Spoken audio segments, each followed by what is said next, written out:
자, 그럼 이제 이번 파트의 본론으로 들어가겠습니다. 자, 지금 경매가 신청된 부동산 상에 이렇게 부담 등기들이 굉장히 많다. 자, 이런 등기들이 경매로 매각이 됐을 때 소멸이 되느냐 안 되느냐 이런 문제인데, 소멸이 되면 아무 문제가 없죠, 매수인한테. 그러나 이 등기들 중에 누군가가 어느 하나가 소멸되지 않는다라고 하면 매수인에게 그대로 인수되는 거기 때문에 굉장히 주의해야 된다, 그런 얘기죠. 자, 이 부분은 경매로 낙찰받고자 하는 분들이 있다면 기본적으로 분석해야 될 가장 핵심적인 부분이다, 이렇게 말씀드릴 수가 있고요.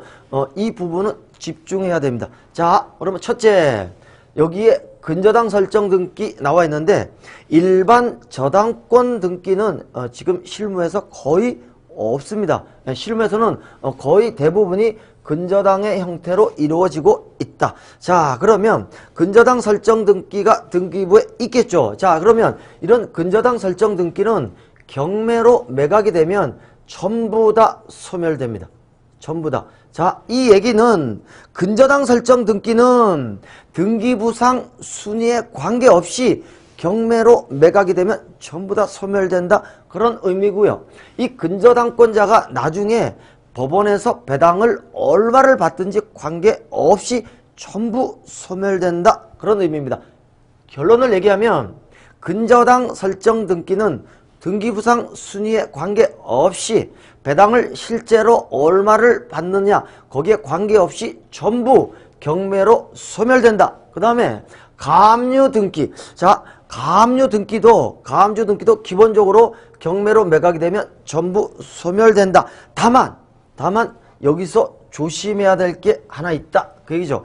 가압류하고 관련해 가지고는 전 소유자에 대한 가압류 등기가 문제가 되는데, 이게 왜 그러냐면 우리 대법원 판례가 2006년, 7년 두 번에 거쳐서 이 부분에 대한 판례가 나와 있는데, 그 판례가 나오기 전까지는 전 소유자에 대한 가압류 등기는 소멸되지 않고 매수인이 인수한다라는 입장이었었는데, 이 판례가 나옴으로써 이제 이 전 소유자에 대한 가압류 등기도 매각이 되면 소멸된다, 이렇게 결론이 난 것이죠. 자, 예를 한번 들어보겠습니다. 지금 여기 갑이 등기부상 소유자고, 그 다음에 이 상태에서 을이라는 채권자가 여기에다 가압류 집행을 마쳤고, 이 상태에서 소유권이 병에게로 이전됐다, 그런 얘기죠. 그러면 병이 신소유자가 된 것이죠.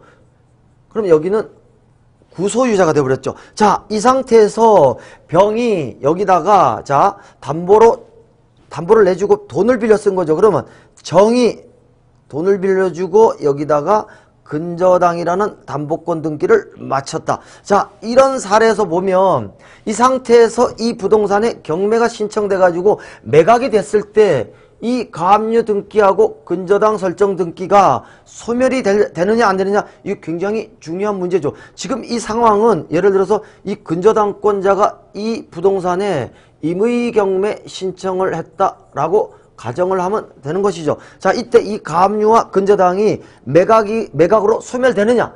자, 근저당 설정 등기는 우리가 소멸된다고 배웠으니까 여기는 소멸되고, 자, 가압류 등기는 왜 문제가 되느냐 하면 현 소유자에 대한 가압류가 아니죠. 이 가압류 채권자는 옛날 소유자, 전 소유자에 대한 가압류 채권자이기 때문에 이때 이 가압류 등기가 소멸되느냐 안 되느냐, 이게 문제인데, 자, 우리 판례의 입장은 원칙적으로 소멸된다는 거죠. 자, 그렇다면 경매로 매각이 되면 이 가압류 등기도 소멸된다.